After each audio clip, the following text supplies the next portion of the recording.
Hello everyone and welcome to the Fun Little Wednesday video. Loki's Witch is obviously here and we're going to talk about creating a sacred space or a clean space for meditation or clearing one's mind or just because you need one. The easiest way to go by this is find a room or place in your home or even outside that you feel comfortable in. That to you is more of your safe haven. More of your place that you can escape to or go to be alone. Mine would be in front of any of the altars. Right now we're mostly in front of the ladies and next to Hades, which is over there. You can see some of it. And mine is mostly in my living room.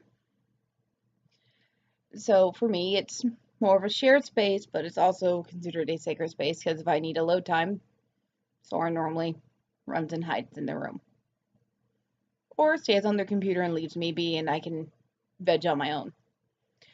But this is important for when you want to do your own meditation, your own experience. That it's someplace that you trust and you feel you're okay in. I mean, this can even be in your bathroom, in your bathtub. It's one of the places that if you doze off during meditation, you'll be fine in. So if it is an outdoor area, make sure it's a safe place that doesn't have people walking through it all the time. If it is out in the woods, make sure that you're careful. That you have the precaution items on you, like bear spray or flare gun, whatever little creatures run around in your woods. I have a mix of bears, coyotes, and mountain lions. Oh yeah, and jaguars. I wish I was kidding. I'm not. Pacific Northwest does have some jaguars in our deeper woods. Let that sink in a little bit for you. But then again, there are jaguars in the United States. There are also a type of panther as well. Things you learn when you go to college. How else to make you a little bit more terrified about camping? We're not talking about skinwalkers, Soren. Those are Native American stories that we'll eventually have story time on here. And that makes Soren very, very happy. But I digress. The idea of a sacred, safe place for you is if you live in a family where it's predominantly Christian or another belief system, sometimes the best place is your room because that's the most private place. That's normally one place your parents will give you some privacy most of the time. Bathroom's another place, like I said. You want to make sure you keep it as clean and not as cluttered as other places in your home. Because the more clutter in that area, the more it's going to subconsciously clutter your mind, which does happen.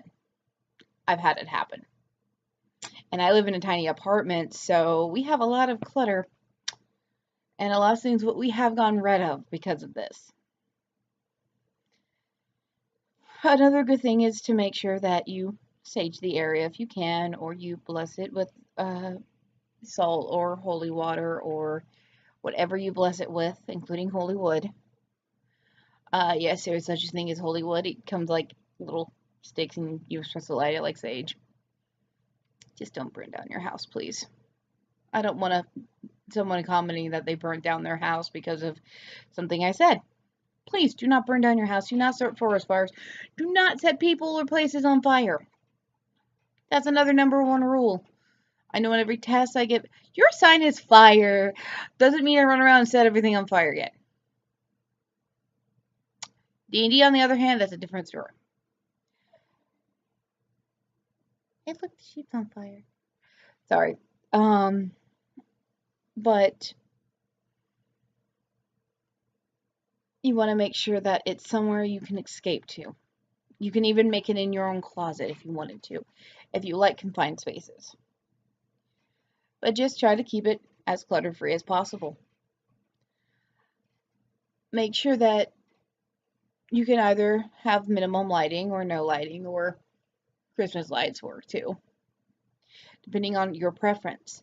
You make your safe space, not your safe space, your sacred space into what you envision it to be. It can have cloths hanging, it can have lights, it can have faux flowers, it can have an altar, it can have just cloth everywhere, it can look like a little meditation center.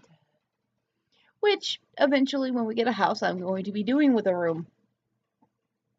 It's going to be the altar meditation room, because we all need that shit in our lives.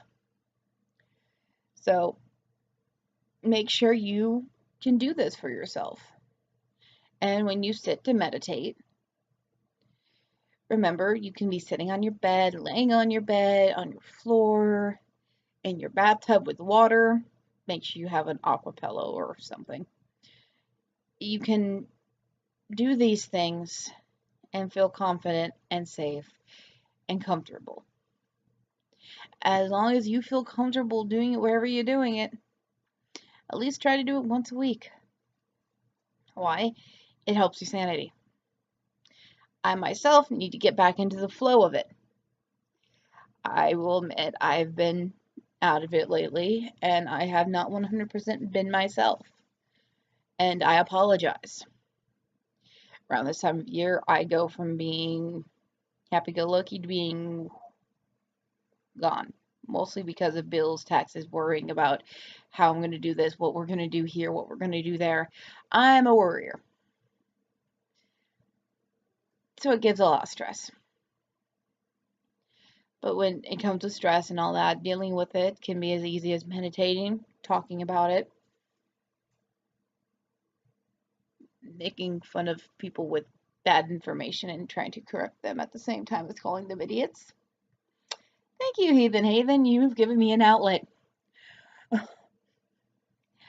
But when it comes to your own sacred place, some of the best things you can do is just make it either as bright and colorful as you want, go all out, or make it as dark and cozy as you want. There's no set way on how you're supposed to make it. It's your place, your decision, so make it your own. And I'm going to end this video on that note. Just remember, any place can be this place, as long as you feel safe, happy, secure, and relaxed in it. Blessed be.